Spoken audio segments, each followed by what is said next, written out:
Yeah, hi folks. Now folks, have a look at this. Shane Jones nails it again. Legislative statement, Mr. Speaker, on the Crown Minerals Amendment Bill. That legislative statement is published under the authority of the House and can be found on the Parliament website. I move that the Crown Minerals Amendment Bill be now read a second time. Why is this bill needed, sir? To overcome the most dismal, destructive decision visited upon the energy landscape of New Zealand when the gangrene tag team decided to cancel the oil and gas industry in New Zealand.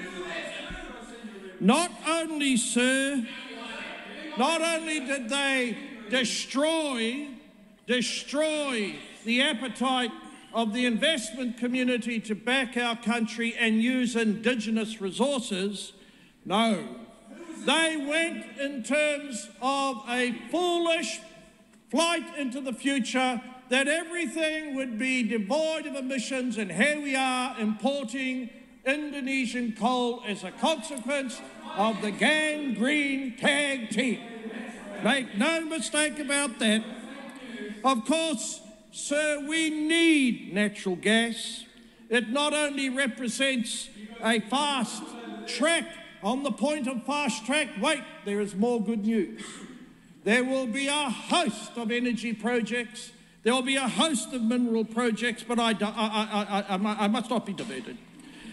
Electricity generation cannot rely solely on geothermal, hydro, shall I say wind and solar. Therefore, we need a renewable resource, and we have acres of it, hectares of it, miles of it, indeed off the coast of the South Island.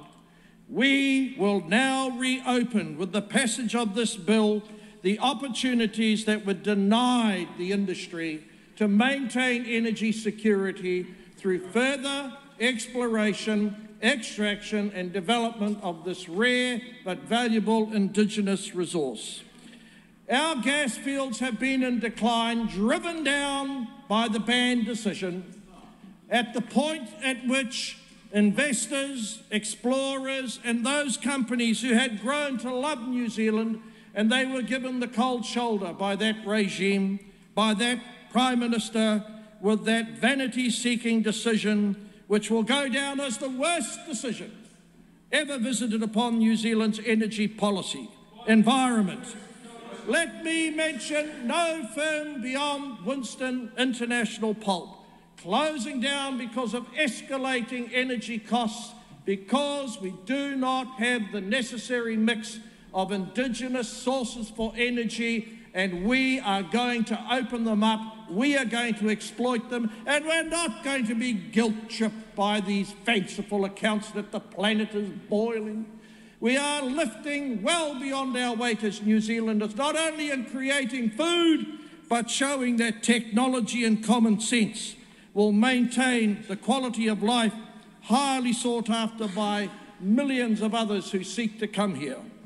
We need communities that are strengthened by having access to energy that is reliable and secure.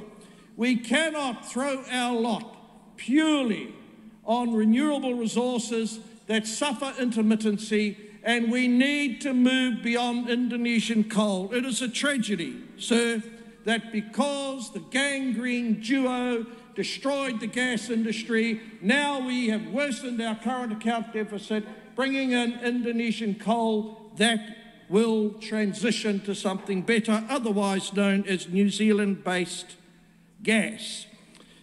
Not only will we get rid of this wretched ban offshore in Taranaki, it will send a signal to the rest of the world that this government is open for business. This government knows that a transition must take place. But what fool leaps out of an aeroplane, believing that they're going into a new transition without a parachute? A fool dressed in green. That's who does that.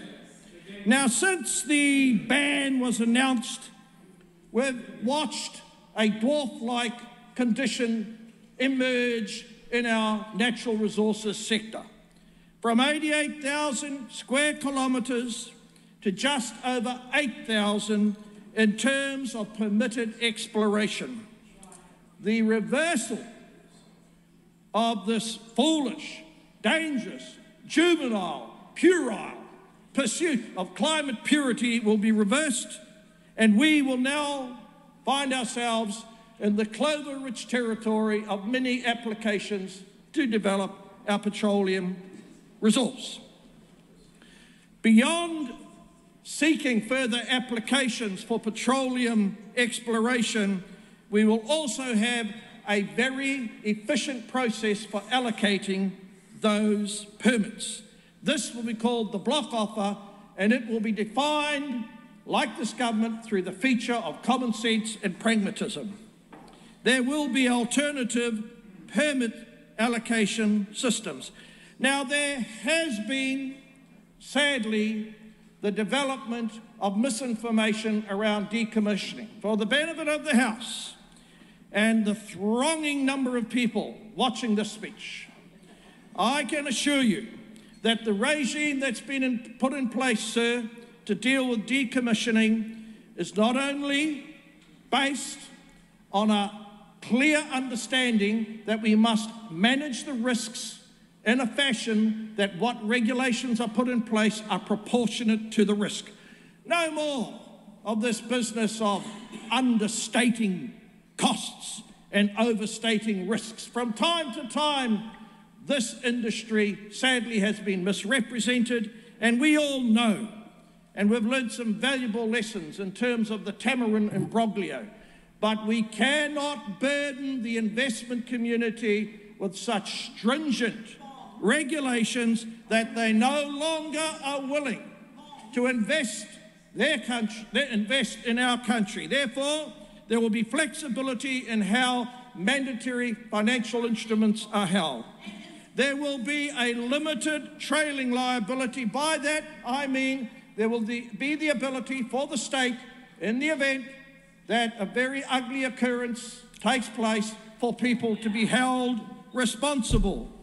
And we will ensure that our decommissioning strategies, our decommissioning practices are commensurate with other jurisdictions, something that was sadly ignored and abandoned by the last regime.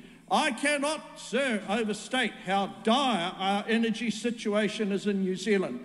Look no further than that side of the House for the ruination of energy policy, energy security, and look no further from that small portion of the House for the destruction of confidence and certainty, thus leading to a chilling effect within the community willing to invest in New Zealand.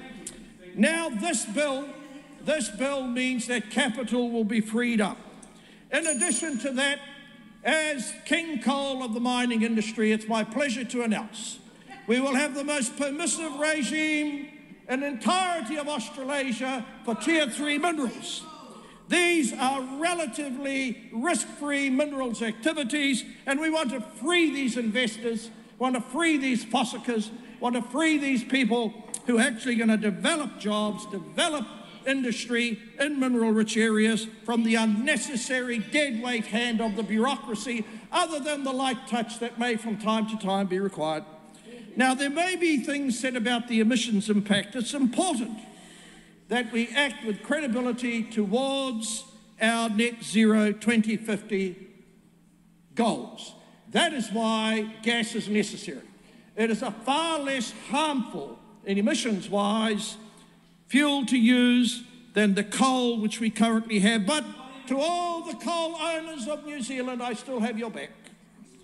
Now, emissions, sir, from emissions are more manageable when we rely on gas. Once this bill, sir, is passed, the changes will take effect immediately. There will be, however, challenges in terms of staging the implementation, secondary legislation, otherwise known as regulation. Now, when we get to the committee stages, sir, there will be a few refinements made, and at that point, New Zealand will see the full value of a pragmatic approach to energy security and this sector. I want to acknowledge the efforts of the Select Committee. I look forward, sir, to seeing the amended Crown Minerals Act serve New Zealanders now and into the future. I commend this bill to the House.